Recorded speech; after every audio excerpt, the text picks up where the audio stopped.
ഈ വർഷത്തെ IPLലെ മറ്റൊരു മത്സരം കൂടി നോ റിസൾട്ടിലേക്ക് പോയിരിക്കുമ്പോൾ ഏറ്റവും പുതിയ പോയിന്റ് ടേബിൾ എങ്ങനെയെന്ന് നോക്കാം. അവസാന 5 സ്ഥാനത്ത് നിൽക്കുന്ന ടീമുകളിൽ ലക്നൌ മാത്രമാണ് നിലവിൽ പുറത്താകാതെ നിൽക്കുന്നത്. ശേഷിക്കുന്ന 3-ൽ 3 വിജയം നേടിയാൽ 16 പോയിന്റ് വരെ മാത്രമേ ഇവർക്ക് എത്താൻ പറ്റൂ. അടുത്ത 2 മത്സരങ്ങളും മുംബൈ തോറ്റ് ഡൽഹി 15 പോയിന്റിൽ സ്റ്റക്കായാൽ മാത്രമേ LSGക്ക് 4ാമത്തെ ടീമായി ക്വാളിഫൈ ചെയ്യാൻ പറ്റൂ. അതിന് ശേഷിക്കുന്ന 3 മത്സരങ്ങളും വിജയിക്കണമെന്നതാണ് ഇവരുടെ ഇക്വേഷൻ. നിലവിൽ ഒരു 20% സാധ്യത ഇവർക്ക് കൊടുക്കാം. 5-4 സ്ഥാനത്ത് നിൽക്കുന്ന മുംബൈയും ഡൽഹിയുമാണ് നിലവിൽ 4th സ്പോട്ടിന് വേണ്ടി പോരാടുന്ന 2 ടീമുകൾ. ഈ 2 പേരും തമ്മിൽ ഒരു ക്രോസ് മത്സരം വരുമ്പോൾ അതിൽ ജയിക്കുന്ന ടീമിനായിരിക്കും അഡ്വാൻറ്റേജ് കിട്ടുക.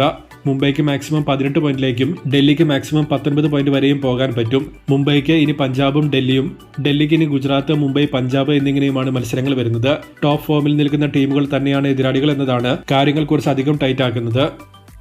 പഞ്ചാബ്, ഗുജറാത്ത്, RCB തുടങ്ങിയ 3 ടീമുകളാണ് 3, 2, 1 സ്ഥാനങ്ങളിൽ നിൽക്കുന്നത്. ഇതിൽ RCB 99.9% ക്വാളിഫിക്കേഷൻ ഉറപ്പിച്ചിട്ടുണ്ട്.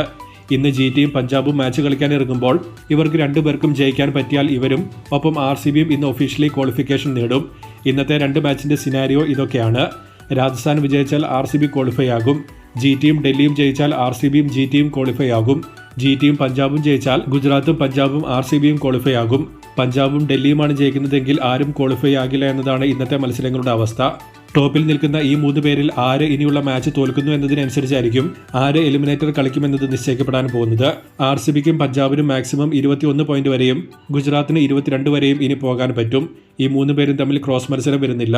സോ ക്വാളിഫയർ 1 ആര് കളിക്കുമെന്നത് ശരിക്കും ഇൻട്രസ്റ്റിംഗ് ആയ കാര്യം തന്നെയാണ്.